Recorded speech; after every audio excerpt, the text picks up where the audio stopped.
ที่ยวถึงนาปอยนาลำทางอามไปก่อลีหักเหล่าห่างสิงหาตาเพียบยับเพียบยับวันตีเธอตั้งใจพลาลาเม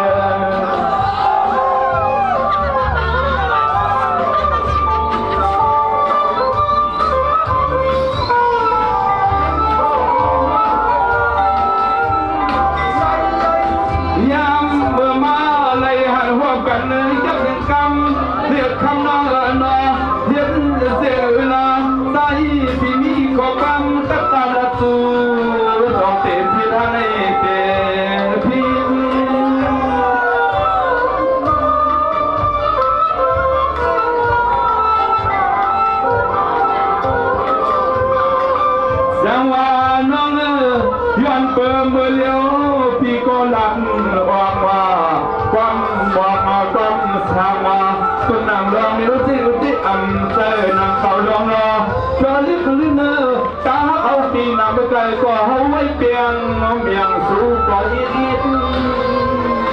ผมเตี๋ยมาเทเตี๋ยเราอยู่นะพี่ใจที่แบบคนลำผมเตี๋ยนั่นขนาดแต่เตี๋ยเราอยู่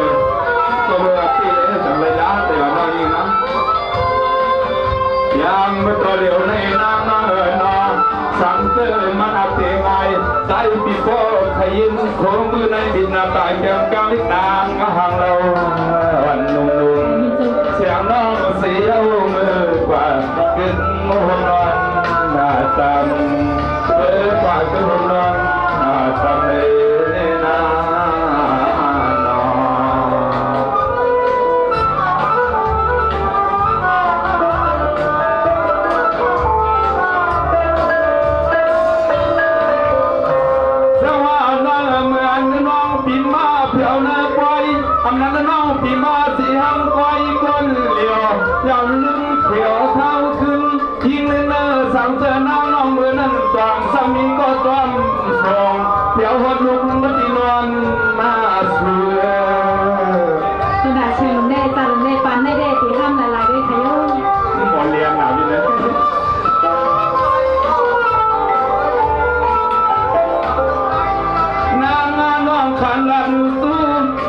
พอเลี้ยงสัตว์ที่เปิดเจอนั้นมา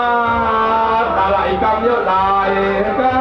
ำพวกเราเชื่อในละจูพอเลี้ยงสัตว์ที่เขาได้สังจำสีผู้เชี่ยวชาญแต่ที่อย่างนั้นยังไงนะจังว่าพอเลี้ยงไข่หัวทำมูจ้องยาวสอนเสียงดงน้องมีสิทธาก็ตีตัวเดินตัวเยี่ยนพวกมาตั้งหลังมาตั้ม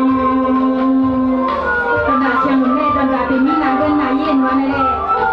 สังเกตว่ามาเมื่อในอาก็เล่นสักที่เราหาคนในสังเกตเลยค่ะในอยู่หลังนะทำมาน้องนา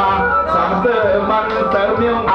ใจปีคนพอเลี้ยงสัตว์ที่ใครออกน้องมือเขาเห็นลูกเมียเสียนอนหายความตอนนึกความสิ่งคุยเติข้างแต่กลางน้องตีสำคัญหางแหงนาคำสาเติมปีใจพอเลี้ยงสัตว์ที่สุดเลยนะนอครั้งสุดท้ายอยากครั้งที่เราเรียนนะ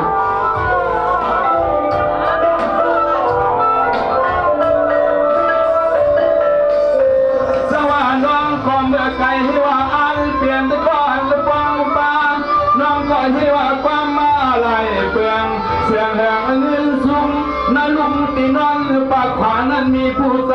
สวงเปลี่ยนในความสวยน้องลูกว่าใช่ลูกบอกค่ะก็เชียงลงพึ่งน้องหาวในบอกไอ้เด็กย่างยากกว่าน้องเป็นตั้งใจเลยค่ะยิ่งมาน้องนาหังอีปีส่วนยักยิ่งน้องนางหังอีปีส่วนหักนายามเมื่อน้องคำขึ้นเรียกดินสองสู่กันท่านั้นสู่กันลูกก็เลยว่าก็ช่างพาก็ส่งอุ่นเนี่ยก็เพราะว่ามาถึงนี่ไปสื่อสารสิ่งใดตรงเลยได้มีชูเลยได้น้องเชียงลงสวานาสวานาสางก็เจอกรรมที่จังก็ที่ตักสุนว่าปีเตเย็นจะเป็นผ้าอุ่นผ้าห่มอุ่นผ้าห่มอุ่นนั้นเมื่อพบเนี่ยฮะสุดมานั่งว่าใดก็ตายไปเปิดสักตักอาหารไปหาน้องยิ่งเลยนะ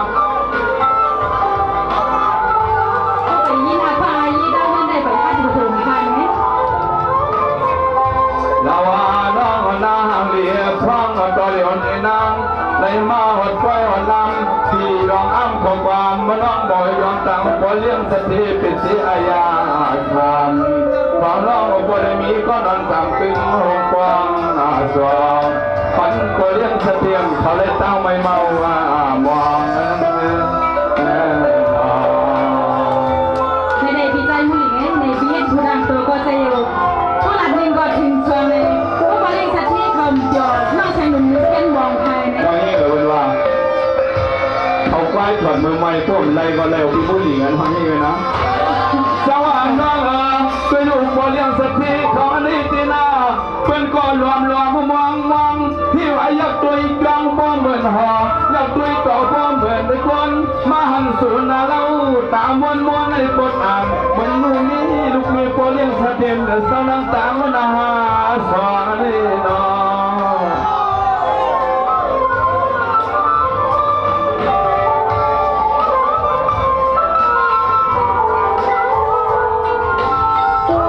ว่างามเมื่อเดียวในเปลี่ยนสิ่งหนึ่งในตนแต่ตนคอเล็กชนั้น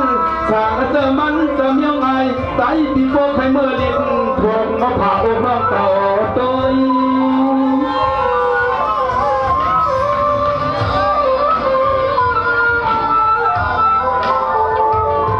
จังหวะเต็มยามไก่ปีละนี้ชีวิตดาว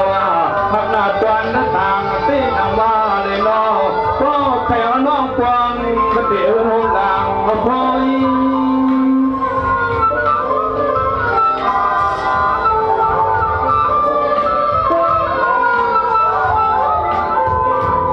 โอ้ยกันน้องสาวเธอมันสาวไปเลี้ยงสาวเธอมันสาวเป็นอะไรที่ไหนถึงรัดคืนหน้าบอกเอาออกเสียงขอความยอมอังถ้าถึงตัวเลี้ยงสักทีเป็นเมืองอาญานจำในสู่เล็กนั่งเป็นวันไปหอมตัวประเทศที่นำปันน้องตัวอยากตรงผ่านวันไหนเมื่อไกลเมื่อไกลนอเป็นดังมาเท่าไหนน้อยนะ เอาค่ะ ลาเวลาน้อยนะเป็นประโยชน์อยู่ต้องพูดในส่วนของเจ้าคนเล่นของน้อยนะ เอาค่ะดีไหมบริษัทที่ไปทำดีๆ